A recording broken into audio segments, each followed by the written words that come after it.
नमस्कार, मैं हूँ आपके साथ कंचन मिश्रा। अपडेट मीडिया 24x7 में आप सभी का स्वागत है। अपडेट मीडिया 24x7 के समस्त परिवार की ओर से आप सभी को गणतंत्र दिवस की बहुत बहुत शुभकामनाएं।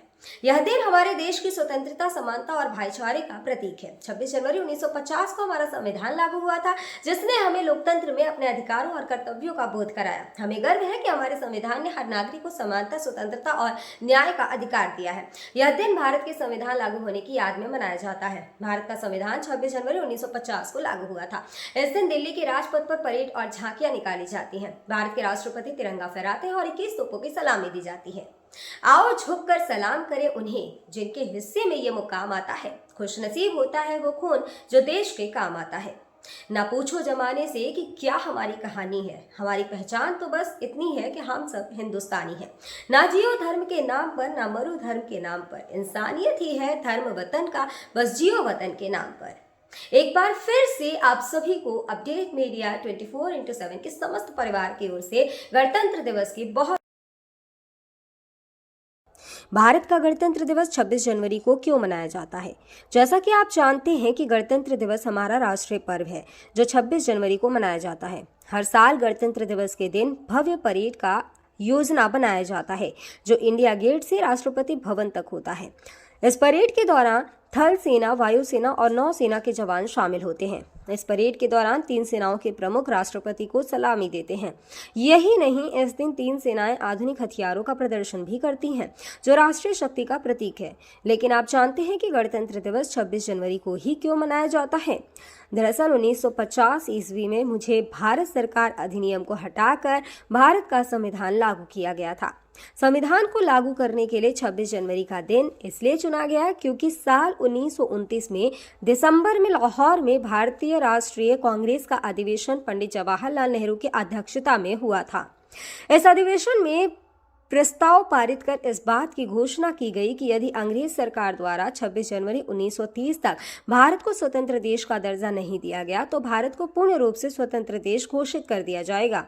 जब अंग्रेज सरकार ने कुछ नहीं किया तब कांग्रेस ने 26 जनवरी 1930 को भारत को पूर्ण स्वराज घोषित कर दिया।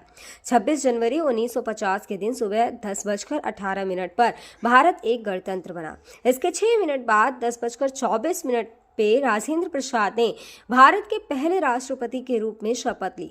इस दिन पहली बार बतौर राष्ट्रपति डॉक्टर राजेंद्र प्रसाद बग्घी पर बैठकर राष्ट्रपति भवन से निकले थे। इस दिन पहली बार भारतीय सैन्य बल की सलामी ली। पहली बार उन्हें गॉर्ड ऑफ स्वामित्व दिया गया था। गणतंत्र दिवस के दिन भारत में राष्ट्रीय अवकाश भी घोषित किया जाता है।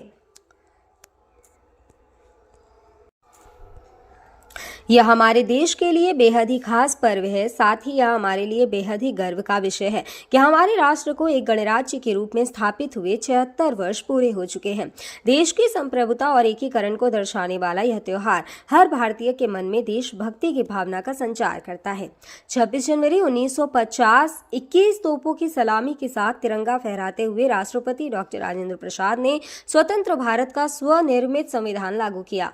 भारत के नए युग की शुरुआत के साक्षी देशवासियों सहित सी गोपालाचारी, जवाहरलाल नेहरू, सरदार पटेल जैसे गणमान्य बने।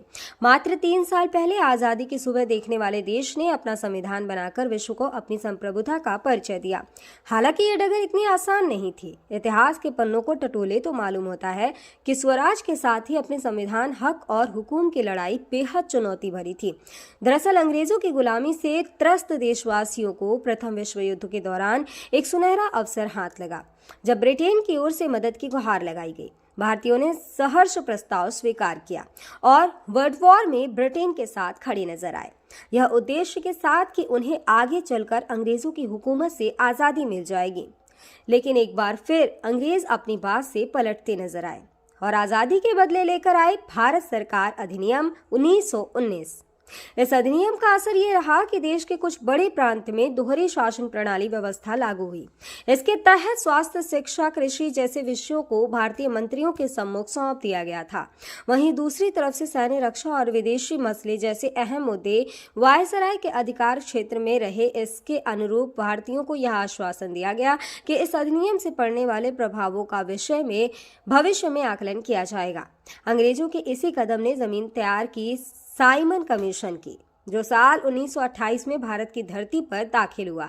साइमन कमीशन ने बड़े ही नाटकीय अंदाज में संवैधानिक सुधारों की समीक्षा कर अपनी रिपोर्ट तैयार की।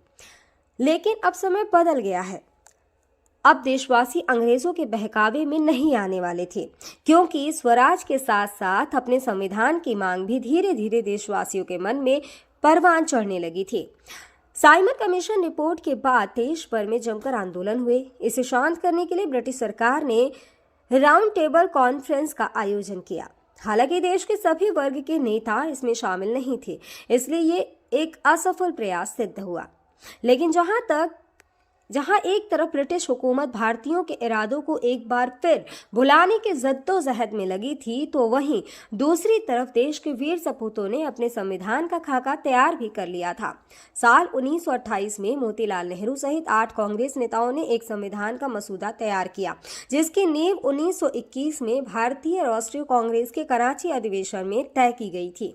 इस तरह स्वतंत्र भारत के संविधान की रूपरेखा सजने लगी थी। समय का पहिया आगे बढ़ता गया। फिर आया गवर्नमेंट ऑफ इंडिया एक्ट 1935, जिसे हमारे संविधान का संरचनात्मक आधार कहा जाता है। दूसरे शब्दों में कहें तो यह एक फाउंडेशन बन गया, जिसके ऊपर मौजूदा संविधान की भव्य इमारत खड़ी हो गई।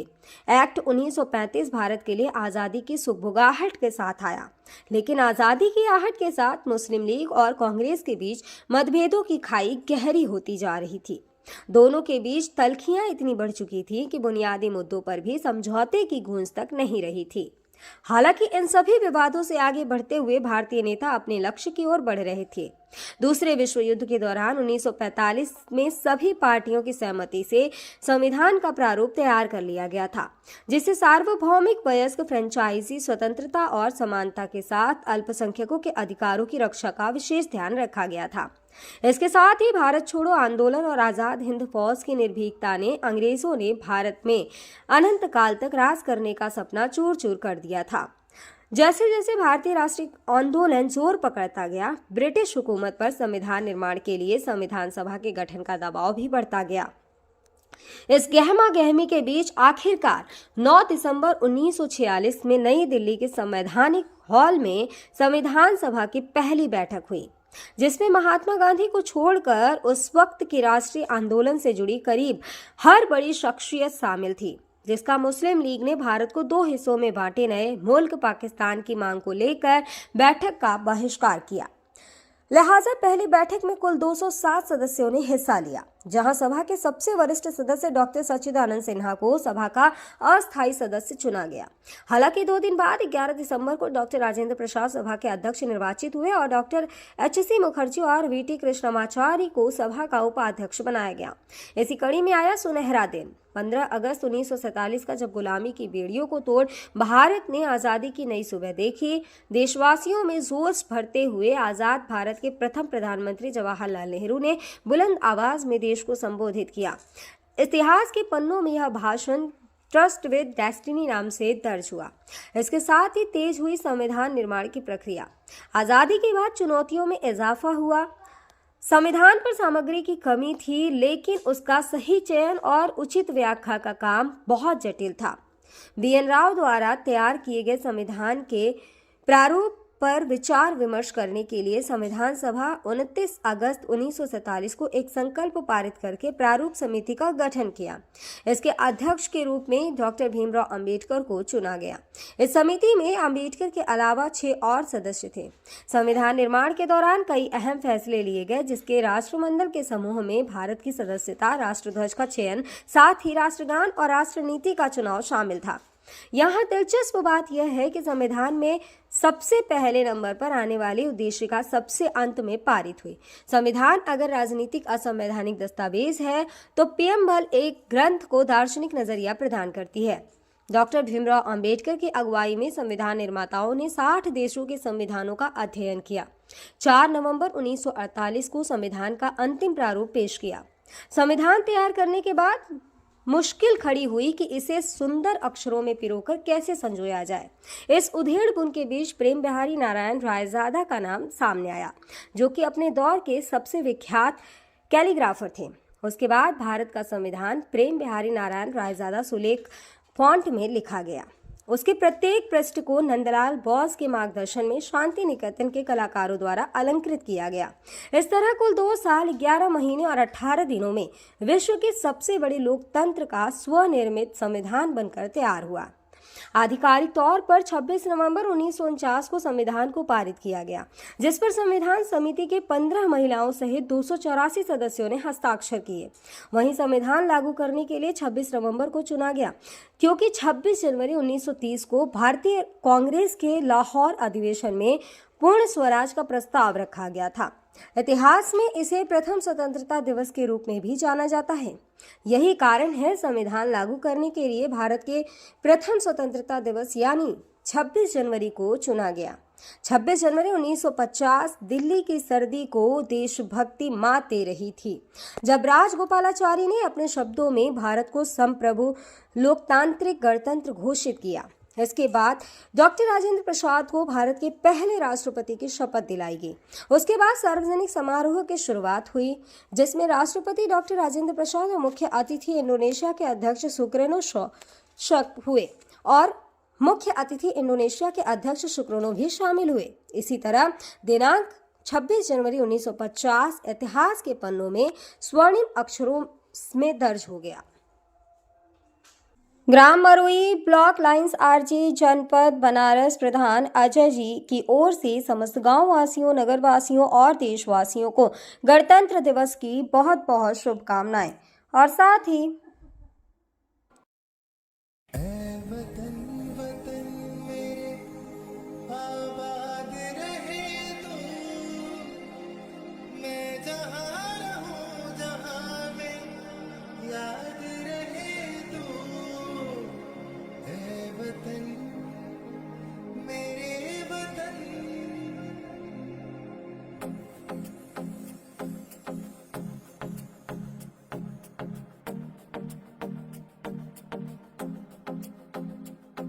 मेरा रंग दे,